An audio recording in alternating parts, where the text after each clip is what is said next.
Hello friends, welcome to ज्ञान कोश YouTube channel. आज है 10 जुलाई और 10 जुलाई से जितने भी करंट अफेयर्स बनेंगी वो हम आज की वीडियो में चर्चा करेंगे। इसका पीडीएफ आपको ज्ञान कोश यूट्यूब चैनल के डिस्क्रिप्शन में मिल जाएगा, आप लोग डाउनलोड कर लीजिएगा। और इसके डिस्क्रिप्शन में जीएस के कुछ नोट्स हैं, आप लोग वो भी जरूर पढ़िएगा। ज्ञान कोश नाम से ही यूट्यूब चैनल भी है, टेलीग्राम चैनल भी है और फेसबुक पेज भी है। आप कहीं से भी डाउनलोड कर सकते हैं इसके पीडीएफ को। तो चलिए शुरू करते हैं आज के कुछ महत्वपूर्ण करंट अफेयर्स।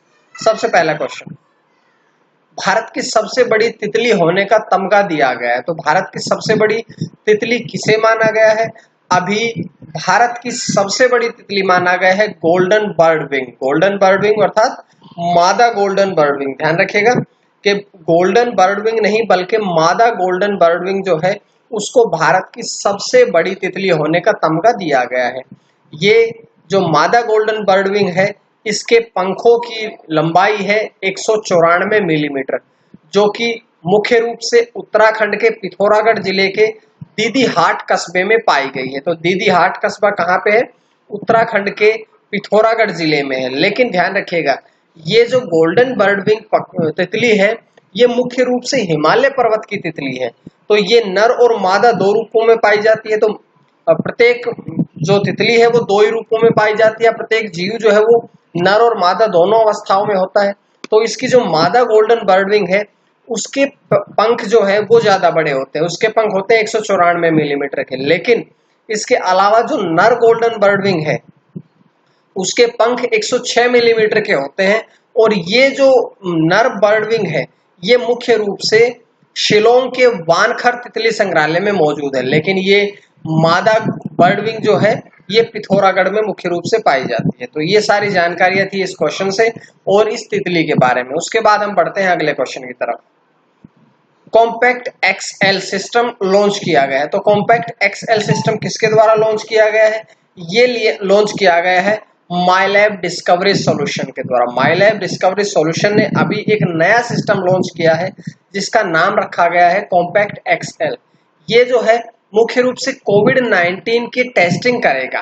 तो और कोविड-19 की टेस्टिंग के साथ साथ ये आरएनए और डीएनए भी टेस्ट करेगा। तो ये बात आप लोग ध्यान रखिएगा कि माईलैब डिस्कवरी सॉल्यूशन ने अभी कॉम्पैक्ट एक्सएल जो कि कोविड-19 आरटी-पीआरसी टेस्टिंग करेगा और साथ ही साथ आरएनए और डीएनए टेस्टिंग भी करेगा।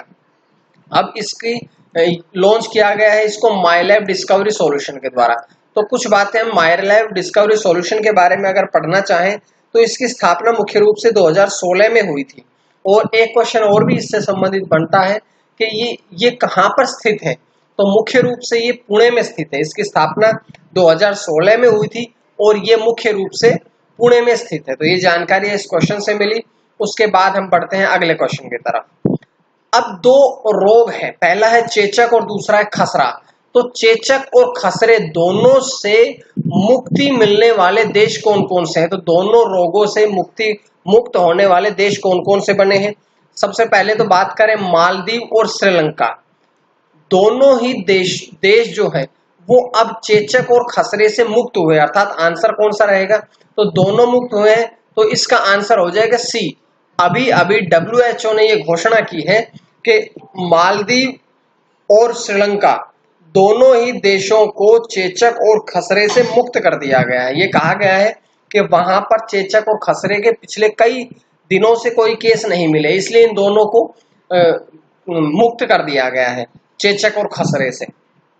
अब अगर बात करें मालदीव और श्रीलंका की तो इन्होंने लक्ष्य रखा था 2023 में इन्होंने चेचक और खसरे से मुक्त होने का लक्ष्य रखा था। लेकिन WHO ने अभी इन्हें घोषित कर दिया गया है कि ये चेचक और खसरे से मुक्त हो चुके हैं। अगर हम मालदीव की बात करें तो मालदीव में अंतिम केस चेचक का 2009 में आया था और खसरे का अंतिम केस 2015 में आया था। वहीं अगर हम बात करें श्रीलंका की तो श्रीलंका में अंतिम चेचक का केस 2016 में आया था और खसरे का अंतिम केस 2017 में आया था। तो इसी बात को ध्यान में रखते हुए अब WHO ने इन दोनों देशों को चेचक और खसरे से मुक्त कर दिया है। अब ये WHO ने घोषणा की है तो कुछ बातें हम WHO के बारे में भी पढ़ लेते हैं। WHO की अगर हम बात करें तो WHO की फुल फॉर्म बहुत बार एग्जाम्स में पूछी गई है। तो इसकी फुल फॉर्म होती है वर्ल्ड हेल्थ ऑर्गेनाइजेशन। उसके बाद बात करें अगर इसकी स्थापना की, तो 7 अप्रैल 1948 में इसकी स्थापना की गई थी। और इसके डायरेक्टर जनरल जो है, डीजी जो है, वो है टेड्रोस एडेनम। तो ये सारी बातें हमने डब्ल्यूएचओ के बारे में भी पढ़ी है। ध्यान रखिएगा, हम क्वेश्चन के साथ साथ उससे संबंधित भी कुछ जानकारियां पढ़ते हैं जो कि आजकल के एग्जाम्स के पैटर्न पे आधार पर तैयार की जाती है, तो आप लोग वो जरूर पढ़ें। उसके बाद अगला क्वेश्चन भी डब्ल्यूएचओ से संबंधित है कि डब्ल्यूएचओ से आधिकारिक रूप से अलग होने का ऐलान किया है। कौन सा ऐसा देश है जिसने अभी आधिकारिक रूप से घोषणा कर दी है कि वो डब्ल्यूएचओ से अलग हो गया है? अभी अमेरिका देश ने ये घोषणा की है कि वो डब्ल्यूएचओ से अभी अपना कोई भी आधिकारिक संबंध नहीं रखेगा। अगर हम बात करें अमेरिका की, तो अमेरिका के मंत्री माइक पोम्पियो द्वारा ये घोषणा की गई है, जो कि अमेरिका में केंद्रीय मंत्री भी हैं। और उसने अमेरिका के डब्ल्यूएचओ से आधिकारिक रूप से अलग होने की घोषणा क्यों की है? क्योंकि अमेरिका पिछले कई दिनों से ये बार बार आरोप लगा रहा है कि चीन के द्वारा ये कोरोना वायरस पूरे विश्व में फैलाया गया है, लेकिन डब्ल्यूएचओ उसके खिलाफ कोई एक्शन नहीं ले रहा है। तो अमेरिका ने ये कहा है कि डब्ल्यूएचओ जो है वो लगातार चीन का साथ दे रहा है। यही आरोप लगाते हुए अभी अमेरिका ने डब्ल्यूएचओ से आधिकारिक रूप से अलग होने का फैसला लिया है। अब देखिए, डब्ल्यूएचओ के बारे में हमने सारी बातें अभी पिछली क्वेश्चन में पढ़ी है, लेकिन अमेरिका के बारे में भी हम कुछ बातें पढ़ लेते हैं। तो अमेरिका की राजधानी क्या है? Washington DC. अमेरिका के राष्ट्रपति कौन है? Donald Trump.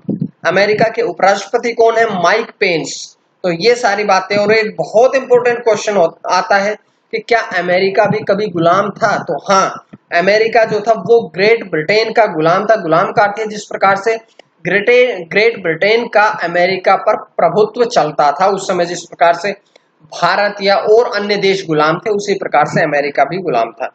इसकी घोषणा आजादी की हुई थी 4 जुलाई 1776 को, और इसका संविधान बना था 21 जून 1788 को। तो ये बहुत महत्वपूर्ण जानकारियां थी जो कि डब्ल्यूएचओ के बारे में हमने पढ़ी है। उसके बाद अगला क्वेश्चन, डिजिटल हार्ट प्लेटफॉर्म का लॉन्च किया गया है। डिजिटल हार्ट प्लेटफॉर्म किसके द्वारा लॉन्च किया गया है? ये लॉन्च किया गया है बांग्लादेश सरकार के द्वारा। बांग्लादेश सरकार ने अभी डिजिटल हार्ट प्लेटफॉर्म लॉन्च किया है। क्यों लॉन्च किया है? क्योंकि अभी जो ईद उल अजहा अर्थात बकरीद त्योहार आएगा, जो कि मुख्य रूप से मुस्लिम लोगों का होता है, इस बकरीद त्योहार से पहले बलि देने के लिए पशुओं की ऑनलाइन बिक्री की जाएगी, जो कि डिजिटल हार्ट प्लेटफॉर्म के द्वारा की जाएगी। अब इसकी ये लॉन्च किया गया है बांग्लादेश के द्वारा। तो हम कुछ बातें बांग्लादेश के बारे में पढ़ लेते हैं। बांग्लादेश के अगर बारे में बात करें तो बांग्लादेश की राजधानी है ढाका। बांग्लादेश की राजभाषा है बांग्ला। बांग्लादेश के प्रधानमंत्री कौन है? शेख हसीना। और राष्ट्रपति की अगर हम बात करें तो अब्दुल हामिद। और पाकिस्तान से स्वतंत्र हुआ था 26 मार्च 1971 को। तो ये जानकारी आप लोग इस क्वेश्चन से मिलती है आप लोगों को।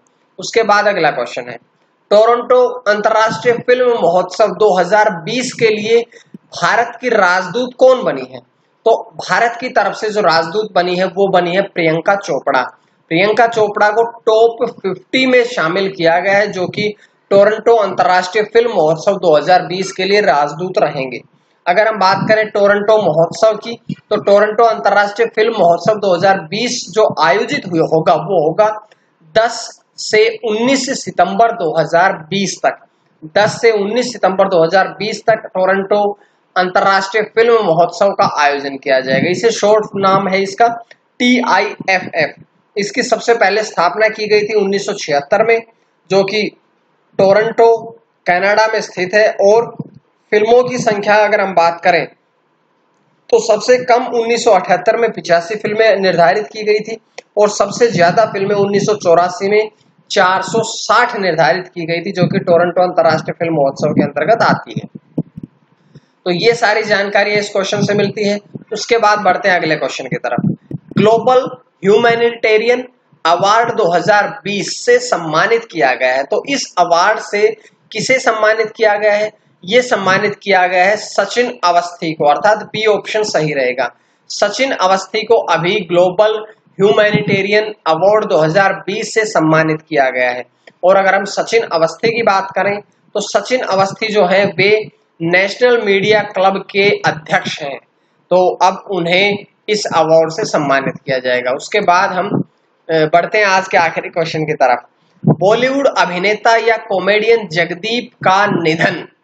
तो जगदीप जो थे वो कॉमेडियन थे और अभिनेता भी थे, उनका निधन हुआ है, लेकिन वो किस नाम से प्रसिद्ध थे? तो वे, अगर बात की जाए किस नाम से प्रसिद्ध थे, तो वे सूरमा भोपाली के नाम से प्रसिद्ध थे और उनका अभी निधन हो गया। लेकिन एक बात और भी, एक क्वेश्चन और भी पूछा जा सकता है कि जो कॉमेडियन जगदीप है, जो कि सूरमा भोपाली के नाम से प्रसिद्ध थे, उनको और उनका मूल नाम क्या था? उनका मूल नाम क्या था? तो उनका मूल नाम था सैयद इश्तियाक अहमद जाफरी। ध्यान रखिएगा, जगदीप का प्रसिद्ध नाम था सूरमा भोपाली, लेकिन उनका मुख्य नाम, उनका मूल नाम था सैयद इश्तियाक अहमद जाफरी। तो ये सारी जानकारी इस क्वेश्चन से मिलती है। उम्मीद है आप लोगों को वीडियो पसंद आई होगी, और अगर पसंद आई तो आप लोग ज्ञानकोश यूट्यूब चैनल को सब्सक्राइब जरूर करें, और सब्सक्राइब करने के बाद बेल आइकन जरूर दबाएं, क्योंकि बेल आइकन आप लोग दबाओगे तो आप लोगों के पास ऑटोमेटिक डेली इसके जीएस और करंट अफेयर्स के नोट्स की नोटिफिकेशन आता रहेगा। तो आप लोग कहीं से भी इस ज्ञानकोश चैनल को से पीडीएफ डाउनलोड कर सकते हैं और इसके डिस्क्रिप्शन से आप लोग ले सकते हैं। तो आज के लिए इतना ही। माँ सरस्वती की कृपा आप सभी पर बनी रहे। आप सभी का बहुत बहुत धन्यवाद।